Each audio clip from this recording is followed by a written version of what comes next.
बहन तू यहाँ क्यों चली आई? मुझे मर जाने दिया होता, कम से कम ठाकुर साहब का पैसा तो अदा हो जाता ना। भैया ये आप क्या कह रहे हो भैया? भैया आप भी सोचिए, अगर आप मर जाएंगे तो मैं किसके सहारे रहूंगी भैया? आपके सिवा इस संसार में कौन है मेरा? ऐसी बातें मत बोला करो भैया। लेकिन सोच बहन कि आखिर हम ठाकुर साहब का पैसा 2 महीनों में इतनी बड़ी रकम कहाँ से वापस करेंगे?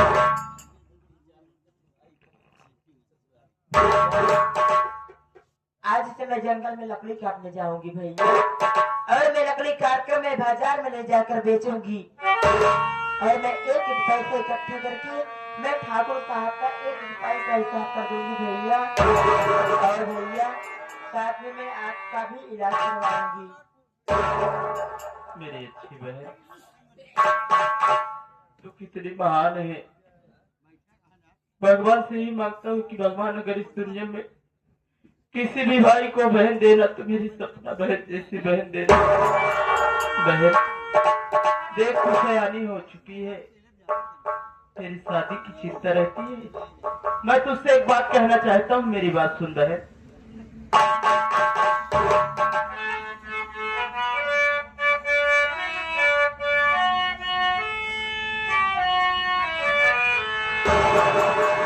क्या रहा बहना मैं तेरा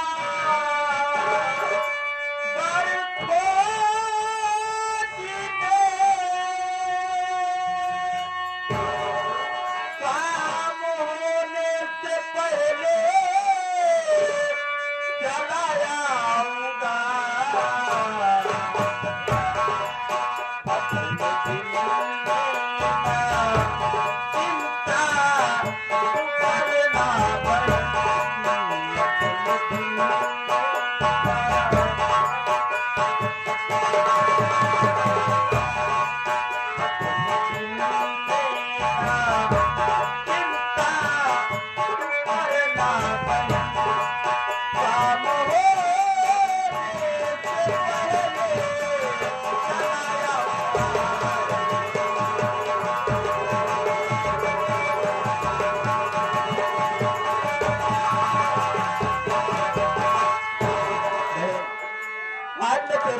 रिश्ता खोजने जा रहा हूँ।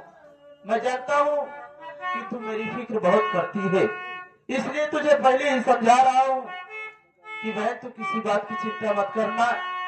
मैं जहाँ भी रहूंगा शाम होने के पहले पहले झोपड़ी पर वापस आ जाऊंगा। बहन भैया मैं भी कुछ कहना चाहता हूँ, मेरी बात सुनिए।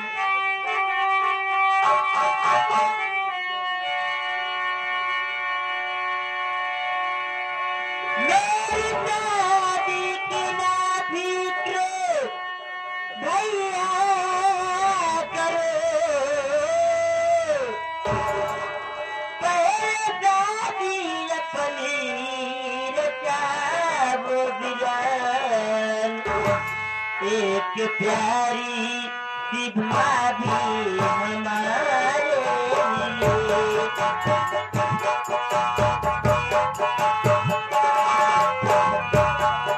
एक प्यारी सी भाभी हमारे घर में लाओ बिरन घर में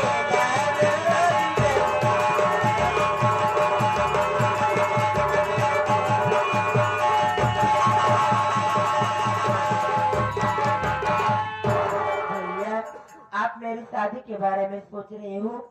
भैया आप तो मेरी शादी कर देंगे, मैं अपने ससुराल चली जाऊंगी, फिर आपकी देखभाल कौन करेगा? भैया मेरी बात मानो, तो पहले आप अपनी शादी कर लो भैया, घर में मेरी भाभी आ जाएंगी, वो आपकी देखभाल करेंगे भैया, उसके बाद मेरी शादी के बारे में सोचना। कहती है भाई, तेरा सोचना बिल्कुल जायज है भाई कि मैं तेरी शादी कर दूंगा, तू अपने ससुराल चली जाएगी, तो मेरी देख रेख कौन करेगा? कौन मुझे खाना बना करके खिलाएगा? कौन पानी पिलाएगा? लेकिन बहन तू नहीं जानती कि बड़े बुजुर्ग कहते हैं कि मोती कम से कम अपनी बहन के हाथ पीले कर दे। तू नहीं समझेगी बहन, तू अभी भोली है, नादान है। मैं अपनी शादी कर लूं ये उचित नहीं है बहन, इसलिए तू जिद ना कर, मेरी बातों को मान बहन। मैं जा रहा हूँ बहन। भैया आप मुझसे बड़े हो भैया, जैसी मर्जी हो आपकी, वैसे ही आप बड़ी करिए। अच्छी बात है। भगवान सारी दुनिया की झोली भरने वाले, कभी भी हम भाई बहन की खाली झोली खुशियों से भर दिया करवा ले। महबूबे खुदाए अर्जी मेरी, महबूबे खुदाए अर्जी मेरी, साहिल पर इनायत कर देना।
मेरे भाई की रक्षा करने वाले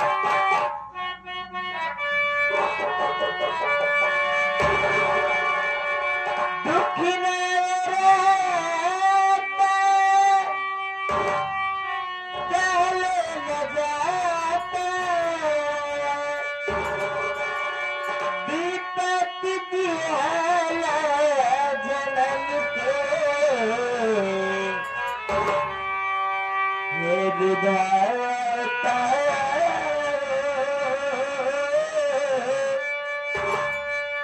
भाग्य खिलकर कलम से विधाता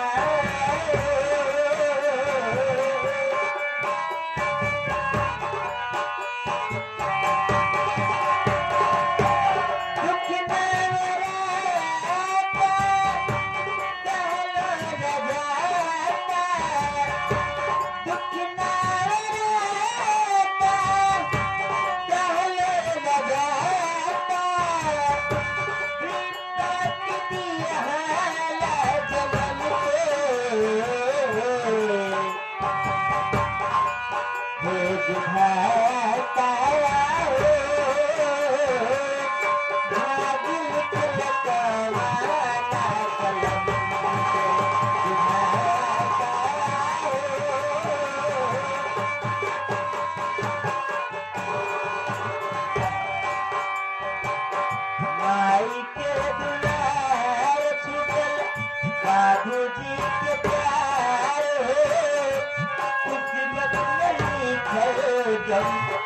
मिलल उपहार हो।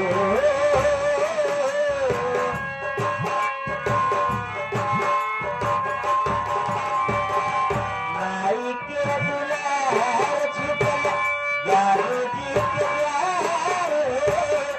किस्मत में लिखल गम मिलल उपहार हो।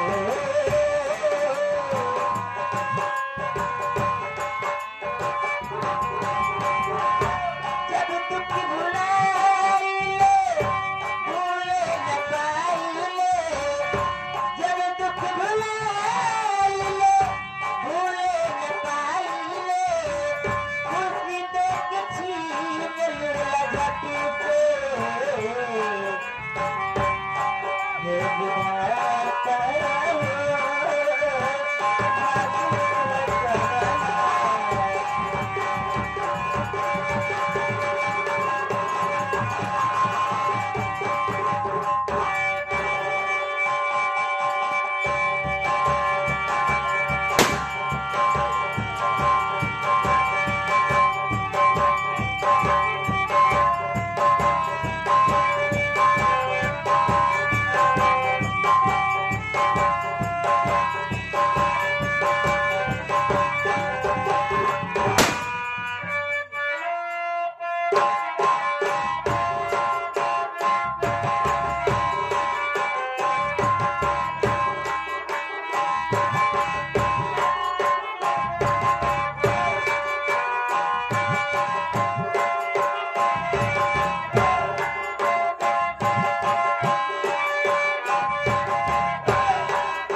शेरा मैं कहा जय माँ भवानी की। जय मां भवानी की, जय मां भवानी की। क्या हाल चाल है से बहादुर? सब ठीक है, अपना बताओ। अपना भी सब ठीक है से बहादुर। हाँ बोलिए। पहले एक बात बताओ, सुबह जिस काम के लिए भेजा था वो सारा काम हो गया? हो गया सारा काम। गोला बारूद राइफल सब कुछ आ गया है। आ गया है। गुफा में सब उतरवा दिया हूँ। से बहादुर हाँ आज कहाँ चलना है? चलना है सरदार जी के पास। लेकिन आज मैं कुछ कहना चाहता हूँ। क्या कहना चाहते हो? कहना ही चाहता हूँ कि आज ये पहले जब हम लोग आते थे सरदार जी कुछ बोलते थे, लेकिन सही कह रहे से बहादुर। आज कई दिनों से देख रहा हूँ न जाने क्यों सरदार जी चिंता में डूबे रहते हैं और यहाँ तक कि उनकी आंखों से आंसू टपकते रहते हैं। ठीक है से बहादुर। क्या कारण हो सकता है? से बहादुर सारी बात छोड़, आज हम लोग चलते हैं सरदार जी के पास। उनसे पहले मां भवानी के नाम लेते हैं, जो सरदार जी बोलेंगे वो किया जाएगा। आज अगर उदास देखा तो उसे इस राज जाहिर करेंगे। क्यों नहीं से बहादुर? कौन ऐसी बात है, कौन ऐसी चिंता है जो सरदार को सता रही है और जवाब नहीं देते हैं। जवाब नहीं देते हैं। चलिए से बहादुर। चलो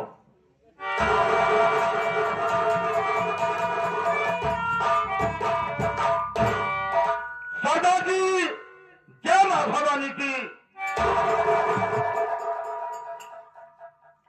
सरदार जी जय मां भवानी। क्या बात है कि चौक रहा से बहादुर? चौक इसलिए रहा हूं, किस लिए? जैसा मैं बोला था आज भी सरदार जी वैसे उदास बैठे हैं। क्या बात कर रहा है? हाँ शेरा, इस बात को जाहिर करना होगा, पूछना होगा। अगर नहीं पूछेंगे तो हम लोग किसे जान पाएंगे सरदार से बहादुर। कौन सा गम सता रहा है। चल तू इधर आ, मैं पूछता हूँ सरदार जी को। सरदार जी हम दोनों भाई को घूम रहते थे तो आपका चेहरा खुशियों से खिला रहता था। आज बात क्या है, चेहरा भी मुरझा है और अब से आंसू भी गिर रहे हैं। जब तक इस उदासी का कारण नहीं बताएंगे तब तक हम दोनों भाई आपका पैर नहीं छोड़ेंगे।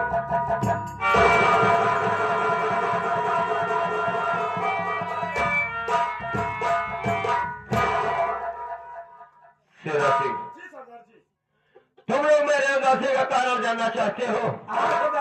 कि आखिर बात क्या है जो मैं इतना उदास हूँ और मेरे आंखों से आंसू क्यों? लेकिन शेरा सिंह, ये उदासी का कारण बताने से पहले मैं ये सोच रहा हूँ कि तुम लोग ये मेरे उदासी का कारण न जानो तो ज्यादा अच्छा होगा। शेरा सिंह, मैं जानता हूँ कि हो सकता है कि मेरा ये उदासी का कारण जानने के बाद तुम लोगों के पैरे तले से कहीं मिट्टी नहीं सरदार जी, आज उदासी का कारण बताना होगा, हर हाल में कारण बताना होगा। आज आपको माँ भवानी कसम नहीं ये तुमने कैसी कसम दे दी? और तुमको मालूम है मैंने सदा से माँ भवानी की पूजा करते आया हूँ और आज तुमने उसी माँ भवानी की कसम दे दी मुझको। ठीक है शेरा सिंह, अगर माँ भवानी की कसम मुझको दे दिया है तो एक बात मेरी याद रख लो, ये उदासी का कारण अगर तुम जानना चाहते हो तो ये कारण जानने से पहले तुम दोनों को अपने कलेजे पर पत्थर रखना होगा। ठीक है सरदार जी, आपकी बातों पर हम लोग सहमत हैं। चले बताइए क्या कारण हो सकता है? शेरा सिंह, अगर तुम लोग इतना जिद कर रहे हो तो मैं जरूर बताऊंगा। सबसे पहले तुम लोग ये बताओ कि जब से हमारा और तुम्हारा साथ हुआ है तब से लेकर आज तक तुम लोग मुझको डाकू गंगा के नाम से जानते हो, लेकिन सर तुम लोगों को ये नहीं मालूम होगा कि आखिर ये डाकू गंगा बना कैसे। तुमको ये नहीं मालूम है कि कोई भी चोर या डाकू जन्म से कोई चोर या डाकू नहीं होता है। उसके मजबूरी, उसकी हालात ही उसको हर जुर्म करने पर मजबूर कर देती है, जिसके वजह से कोई चोर और कोई डाकू बन जाता है। शेरा सिंह, मैं कहीं और नहीं, मैं इसी ग्राम सभा धारा नगरी का रहने वाला हूँ। हाँ शेरा सिंह, मैं धारा नगरी का रहने वाला हूँ। मेरे घर में 5 सदस्य थे। मेरे घर में 5 सदस्य, जिसमें से मेरे पिताजी थे जिनका नाम श्रीमान गोपी किसान था। पिताजी का नाम गोपी किसान और माताजी थी जिनका नाम श्रीमती सुशीला देवी। दोनों के बीच में 3 बच्चे थे, जिसमें से सबसे बड़ा मैं जो कि मेरा नाम हीरा और मुझसे छोटा मेरा भाई जिसका नाम मोती और उससे भी छोटी एक बहन थी जिसका नाम सपना था। शेरा सिंह, एक ही की बात है, मेरे पिताजी मेरे गांव के जमींदार बादल सिंह के यहाँ खेती किसानी का काम करते थे। अचानक तबीयत खराब हो जाने की वजह से मेरे पिताजी जमींदार बादल सिंह के यहाँ से गए और 500 रुपए कर्ज लाए। 500 रुपए कर्ज लाए। कुछ समय बीतने के बाद मेरे पिताजी की तबीयत ठीक नहीं हुई, वो काम पर न जा सके। कुछ समय बीतने के बाद जमींदार बादल सिंह सोचा कि वो गोपी किसान मेरे यहाँ काम करने नहीं आ रहा है, इसलिए मेरे दरवाजे पर आया।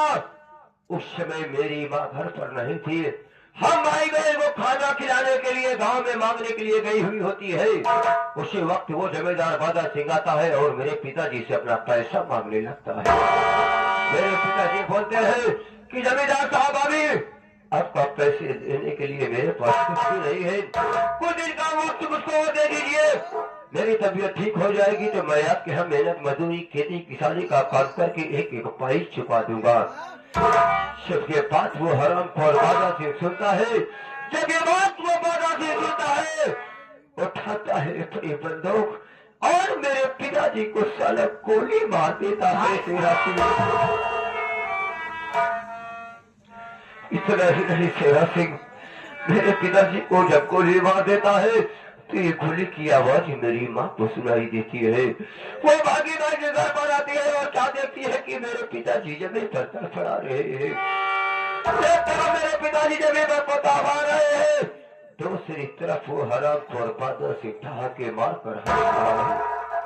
ये सब देख कर सारी बात सारी कहानी को समझ जाती है। तो जाती है, बादल सिंह के पैरों पर गिर जाती है और बोलती है कि जमीन साहब आपने ये क्या कर दिया? आपने तो मेरी बात सुनी कर दी, मेरी हंसी खेती दुनिया ही वीरान कर दी। ये सब देख कर वो हरामखोर निर्दयी जमींदार बादल सिंह मेरी माँ को ऐसा लात मारता है कि मेरी माँ छत कर दीवार से टकरा कर जमीन पर गिर जाती है। इतना नहीं शेरा सिंह, ये सब करने के बाद हरामखोर अपने जेब से लाइटर को निकालता है, अपने जेब से लाइटर को निकालता है और मेरी झोपड़ी में आग लगा देता है। आग लगाने के बाद मेरे माता पिता को उठाता है, मेरे माता पिता को उठाता है और उसी जलती हुई आग में साला फेंक देता है।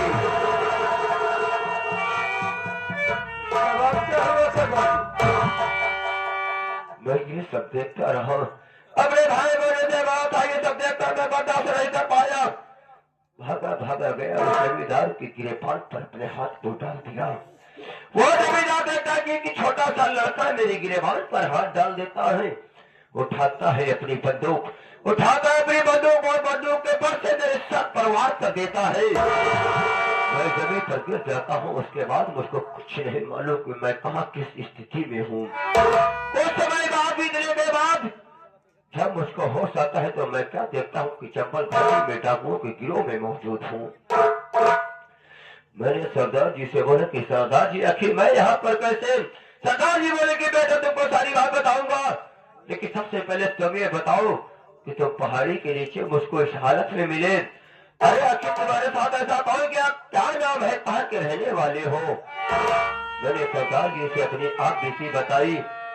इसके बाद सरदार जी बोले कि ठीक है बेटा, मैं तेरी सारी कहानी को समझ गया। पहले बार की तू घर जाना चाहता है, लेकिन बेटा हीरा तो घर जाएगा, मैं तुझको तेरे घर पहुंचा दूंगा, लेकिन इस स्थिति में इस हालत में तू घर जाएगा तो क्या अपने माता पिता का बदला उस हरामखोर बादल सिंह से ले पाएगा? मैंने सोचा कि सरदार जी तो ठीक कर रहे हैं, पहले बाकी सरदार जी इसके लिए उनको क्या करना होगा? सरदार जी बोले कि बेटा हीरा, अगर तुझको अपने अपमान का बदला लेना है, अपने माता पिता का बदला लेना है, तो मेरे बताए हुए रास्ते पर चलना होगा। मैंने बोला कि सरदार जी मैं अपने माता पिता का बदला लेने के लिए कुछ भी करने के लिए तैयार हूँ। सरदार जी बोले कि ठीक है बेटा हीरा, अगर तुझको अपने माता पिता का बदला लेना है तो आज से ये समझ ले कि मर गया हीरा। आज से समझ ले कि मर गया हीरा, आज से पैदा हो गया डाकू बंदा सिंह, डाकू बंदा सिंह, डाकू बंदा सिंह। यही है शेरा सिंह मेरी कहानी, और ज्यादा वार्तालाप करने का टाइम नहीं है। चलो इस वक्त हम लोगों को उस हरामखोर बादल सिंह के पास चलना है। ठीक है सरदार जी, चलिए। क्या नाम बताए उस हरामखोर का? ठाकुर बादल सिंह। बादल सिंह कितना नीच इंसान है तू। जमींदार बादल सिंह कुत्ता वाले, बदरिया शेरे अपने आप को जमींदार बनता है साला, गंदी नाली का कीड़ा। बादल सिंह तू नहीं जानता है, अरे भोसड़ी के इतना जूता सारे मार तो इतना जूता मार सारो कि तोहरे बार में कमून रह जाएगी। अगर सर में बाल नहीं रह जाएगा, सर में बाल नहीं रहेगा। बादल सिंह तुझे शायद मेरा नाम नहीं पता है, मैं किसका इंसान हूँ। अरे मेरा नाम सुनेगा ना रे, तेरा पैर गीला हो जाएगा साले। मेरा नाम सुन, मेरा नाम है श्री श्री 108 श्री श्री श्री 108 श्री श्री यशमलोढ़ा सिंह, श्री यशमलोढ़ा सिंह, श्री यशमलोढ़ा सिंह। हे बदरिया साला मर गया। अरे तू मुझे नहीं जानता रे, ये यशोधर सिंह किस वक्त 12 बजे रात में गुफा से बाहर होता है, गांव में सन्नाटा छा जाता है, पेड़ पौधे झुककर सलाम करते हैं। ए बदरिया, साला मर गया, तो बोलता रही साला। ए बादल सिंह, मुझे नहीं पता है रात में जब 12 बजे निकलता हो, अगर किसी बच्चे को भूख लगती है, मम्मी मुझे दूध चाहिए, दूध पिला दो, उसकी मां कहती है अरे हे बेटा चुप हो जा रे, चुप हो जा, अरे तू नहीं जानता है, नादान है, न समझ है, ये वक्त ये सिर्फ लोहा सिंह का है, वो गुफा से बाहर हो गया होगा, आता ही होगा, और कहीं आ गया ना बेटा, तेरा सारा मूत पी जाएगा। सारा मूत पी जाएगा, अब ऐसे कहा जाता सारा खून पी जाएगा। ठंडा दिन का गरमान नहीं हम कहे बलान दिखाई का तो ठंडा बाबा सारा खून पी जाएगा रे। बाबा सिंह कहा गया है, मिटा दो इस बेदर जमाने को, मिटा दो इस बेदर जमाने को, चलो लूट लिया जाए बादशाहपुर थाने को। कहे भी है बच्चा है का लूटे, हिम्मत पतिया थाना में, कहे गांव देश हेराई है का सब। चलो गाँव में चली, यही सतारिया में आज बिंद जी के हाथ तेरही को बरही का आयोजन है, तो वहाँ क्या करेगा फिर। मैं जासूस बनकर गया जासूसी करने, तो वहाँ क्या देखा। वहां देखा कि बहुत लोग निमंत्रण खा रहे थे, बढ़िया बढ़िया पत्तल था, हाँ। पतल खाई कहीं बगली फेंके हम खेते में, अब चलो पतल बिन ले ओको सारी धोई जाई, धो चली लेचली मुगरा बात साफ रूम बेची हो, अच्छा ये तो चाहता रे पता लग दोनों धोएगा, बेच के सूती सुपारी की जुआ हुई जाए, कहे साले भिखारी हो गया जा तू। कभी का बीस पैसा नहीं था, सरदार जी, तो सिगरेट नहीं मिला। सरदार जी चलो गाठा जाए, हम लोग के पास समय नहीं है, हम लोग चलते हैं। क्या चल रहा सरदार जी। चलना है वो सारा घोरबादा सिंह के पास, लेकिन कैसे चलना है।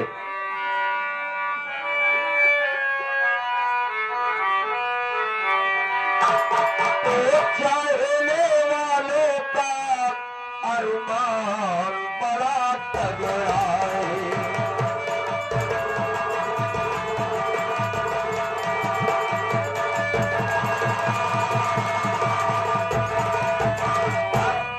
तो चाहने वालों का अरमान बड़ा तगड़ा है, तो चाहने वालों का अरमान बड़ा तगड़ा है, और दिल ये नाजुक है, और दिल ये नाजुक है, मगर ध्यान बड़ा तगड़ा है।